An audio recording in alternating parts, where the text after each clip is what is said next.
სავარაუდოდ X-37B სხვა ტვირთსაც ატარებდა. 2022 წლის ივლისში გამოქვეყნდა დედამიწიდან გადაღებული უაღრესად საინტერესო ფოტო. ერთ-ერთმა ასტრონომმა მოახერხა კოსმოსური ხომალდის გადაღება, რომელიც ორბიტაზე იმყოფებოდა. დამახასიათებელმა კონტურებმა შესაძლებელი გახედა მისი ამოცნობა და ის ნამდვილად საიდუმლო X-37B-ის დრონი იყო.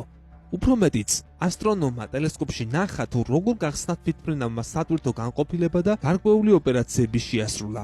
X-37B-ის ცენტრალურ ნაწილში არის დიდი სატვირთო განყოფილება, რომელსაც ზედაპირთა წვდომა ზედა ლუქის გავლით აქვს.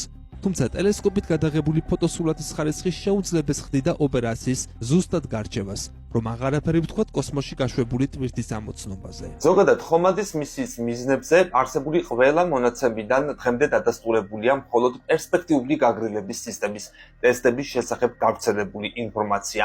სხვა ყველაფერი ჯერ კიდევ ჭორებისა და ვარაუდების დონეზეა. ბოლო წლების მოვლენები აჩვენებს, რომ ბოინგმა შეძლო შექმნას ორბიტაზე ყოფნის პერსპექტივის მქონე თვითმფრინავი, რომელსაც გარკვეული ტვირთის გატანა შეუძლია კოსმოსში. მისი გაფრენა გადამზიდავი რაკეტით მოხდება, ხოლო დედამიწაზე დამოუკიდებლად, როგორც თვითმფრინავი, ისე დაეშვება. პრაქტიკაში შესაძლებელი გახდა იმის დადასტურება, რომ ამ საფრენ უპილოტო დრონად წოდებულ ხომალდს დიდი ხნის განმავლობაში შეუძლია დარჩეს ღია კოსმოსურ სივრცეში და თვეების ან წლების განმავლობაში შეასრულოს დავალებები.